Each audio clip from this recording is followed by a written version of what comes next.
ये बताइएगा कि वजीर आजम और उनका वफद सऊदी अरब के जो दौरे पर हैं, बड़ी पजीराई मिली, बड़ा भरपूर इस्तकबाल किया गया उनका।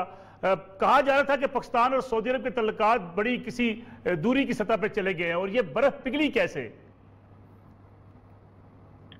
मलिक साहब, इसमें कल जब वजीर आजम का वफ्द सऊदी अरब पहुंचा तो उनका वहां पे वाकई शहजादा मोहम्मद बिन सुल्तान साहब ने खुद एयरपोर्ट जाकर बात किया। उससे पहले आर्मी चीफ कमर जनरल बाजवा साहब ने उनका ऑलरेडी, वो पहले इमरान खान साहब से पहुंच चुके थे, उनकी मुलाकातें शुरू हो चुकी थी।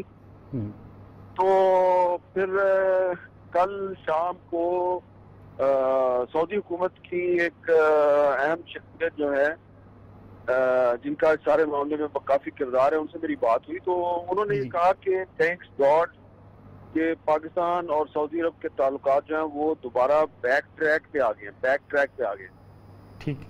अब दूसरी तरफ शाह कुरैशी साहब जो, उन्होंने भी कुछ इसी किस्म के दावे किए हैं, 2 मायदों पर दस्तखत भी हुए हैं। तो जहां तक मेरी अंडरस्टैंडिंग है वो ये है कि जब ट्रंप साहब की हुकूमत थी तो ट्रंप साहब के दौर में अमेरिका की तरफ से पाकिस्तान पर कुछ इस तरह के प्रेशर्स डाले जा रहे थे जो इमरान खान साहब के लिए कबूल करना काफी मुश्किल थे। और इस सिलसिले में सऊदी अरब की तरफ से ये प्रेशर था कि पाकिस्तान जो है वो एक तो हिंदुस्तान के साथ अपने मामलात जो हैं उनको गैर मामूली तौर पर ठीक करे, और दूसरा जो है आपने देखा कि यूएई ने इसराइल को तस्लीम कर लिया, और खुद पाकिस्तान की जो ह्यूमन राइट्स की मिनिस्टर हैं शीरी मजारी साहब, उन्होंने भी परसों इस बात को कंफर्म किया कि पाकिस्तान पे दबाव था कि सऊदी अरब का नाम तो उन्होंने नहीं दिया, लेकिन उन्होंने कहा कि दबाव था पाकिस्तान पर कि जी इसराइल को तस्लीम कर लिया जाए। तो पाकिस्तान ने वो दबाव कबूल नहीं किया। उसके अलावा जो है यमन के साथ जो सऊदी अरब का तनाज़ा है उसमें वो चाहते थे कि पाकिस्तान अपनी फौज भेजे, तो पाकिस्तान ने अपनी फौज नहीं भेजी, बल्कि पाकिस्तान ने ईरान और सऊदी अरब के दरमियान साजिश का किरदार अदा करने की कोशिश की। इस पर सऊदी हुकूमत हमसे खुश नहीं थी और एक डेडलॉक की सिचुएशन थी।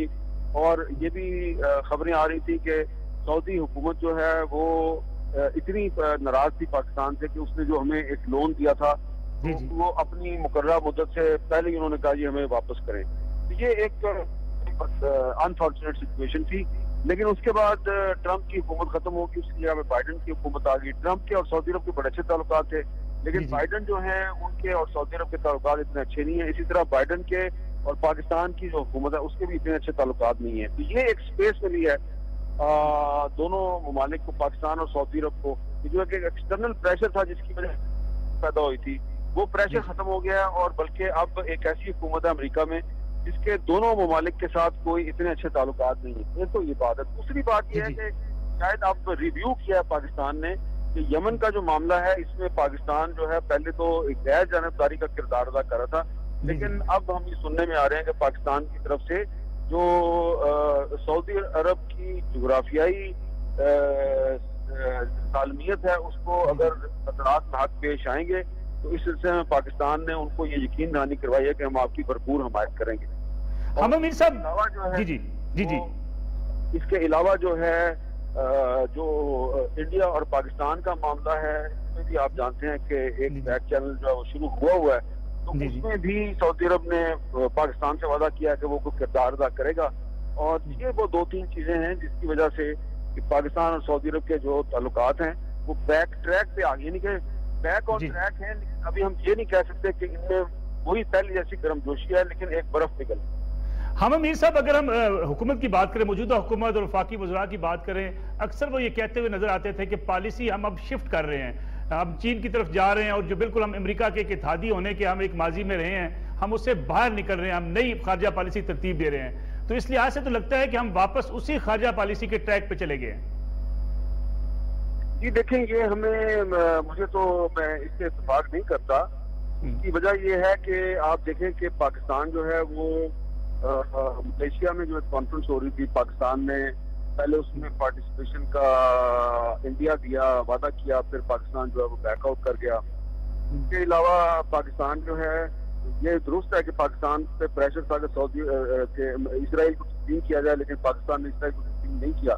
लेकिन दूसरी तरफ आप देखें ना कि जो इंडिया और पाकिस्तान के दरमियान फरवरी में सीज फायर हुआ है, तो उस सीज फायर में कश्मीरियों को एतमाद में नहीं लिया गया, पाकिस्तान की पॉलिटिकल पार्टीज को एतमाद में नहीं लिया गया, यहाँ तक कि पाकिस्तान का दफ्तर खारजा जो है वो भी कहता है जी कि हमें भी एतमाद में नहीं लिया गया।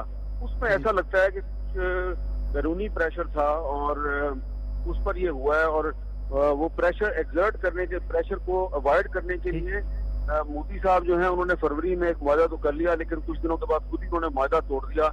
और फिर आप ये देखें कि जो वहां पर कुछ दिन पहले हुर्रियत कश्मीर के रहनुमा जनाब मोहम्मद अशरफ शहराई साहब की जो एक हिरासत में उनकी शहादत हुई है, तो उससे भी कश्मीरियों में बड़ी बेचैनी और बददिली फैली हुई है।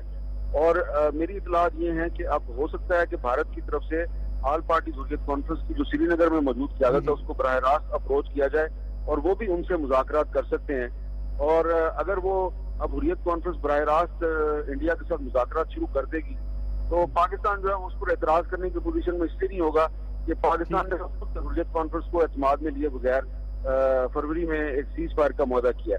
तो मैं ये समझता हूँ कि ये जो एक बैरूनी दबाव पर पाकिस्तान ने इंडिया के साथ एंगेजमेंट की थी और जो अपना एक मौक़िफ़ था 5 अगस्त 2019 के मामले पे कि जब तक 370 खत्म नहीं होता हम इंडिया के साथ मुज़ाकरात नहीं करेंगे, तो पाकिस्तान ने उस अपने मौक़िफ़ से रूगर्दानी की, तो उसका अब फायदा हिंदुस्तान उठाएगा। और मेरी इतलात के मुताबिक हिंदुस्तान जो है वो अपनी डबल गेम के जरिए पाकिस्तान और कश्मीरी क़यादत के दरमियान गलतफहमियां कायम करने में कामयाब हो सका है, और ये इसलिए हुआ है कि पाकिस्तान ने बैरूनी दबाव पर हिंदुस्तान के साथ बैकडोर चैनल से एंगेजमेंट।